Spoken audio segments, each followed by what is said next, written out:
Okay, so this is something I was sitting here thinking about, and this is pertaining to the text messaging, understanding, reading, the whole era of text just in general. And basically, what I was thinking is that text messaging is actually more mind stimulating than we can think, depending on the person, of course. So when we get a text or when we text on our phone, basically we're reading. You know, a lot of people say, "Oh, I don't read," but you read text all day.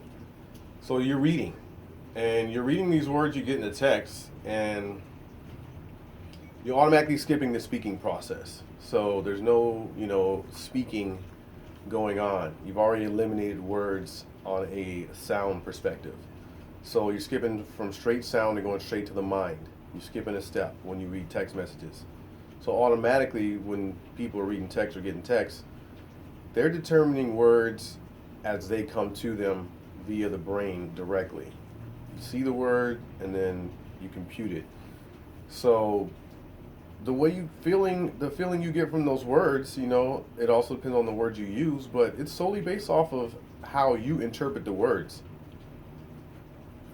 And this is, how basic text messaging has evolved and came about because people can pretty much say what they want to say, and then they can read what they want to read and determine what they want to feel from there on the fly. And when you have a conversation, you got to hear the words, you got to absorb them, then you got to kind of go through the same process.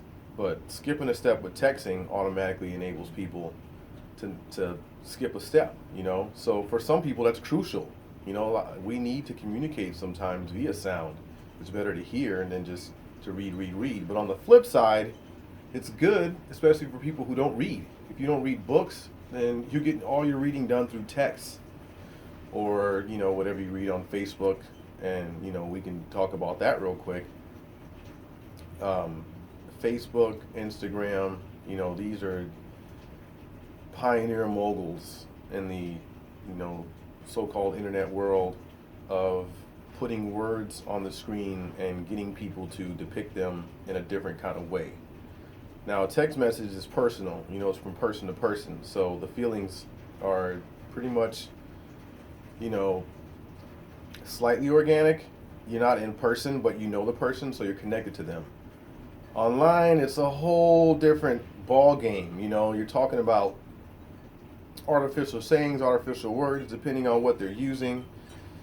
And, this is all boiling down to getting in the psyche. If you know what words to present to people, because they're specifically reading them, not hearing them, it's going straight to the brain, then you will know how to kind of shift what they think, what they feel.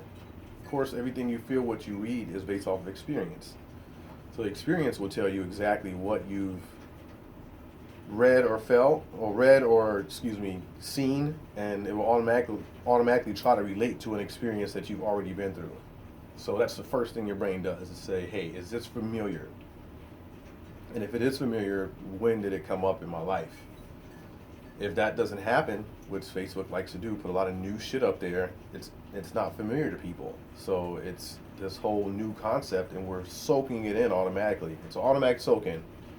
So it's new, it's unfiltered, a lot of fake news, a lot of mass media, and stuff you don't hear about. It's always something new. So your brain automatically just absorbs, and then boom, all the stuff that you see automatically goes straight to the brain because you don't have the time to hear it first and try to, have that step to compute it better once you hear it.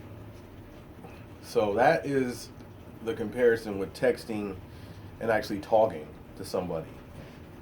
Texting is definitely taking that away. It's made people, sort of zombies. They don't do a lot of talking because they're too busy texting.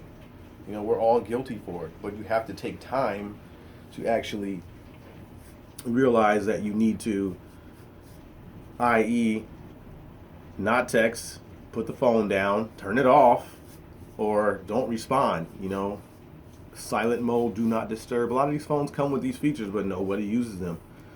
So you have to start doing that. One thing I do is I turn my ringtone off. My ringtone has been off for almost 2 years now. I haven't had a ringtone or a text tone or nothing like that. Just because I simply know if someone's trying to get into contact with me, I will be able to feel that. You know, I try to exercise my other senses more, and texting takes that away from me. If I'm constantly expecting someone to text me, then I'll be looking on my phone, waiting to see if someone has texted me.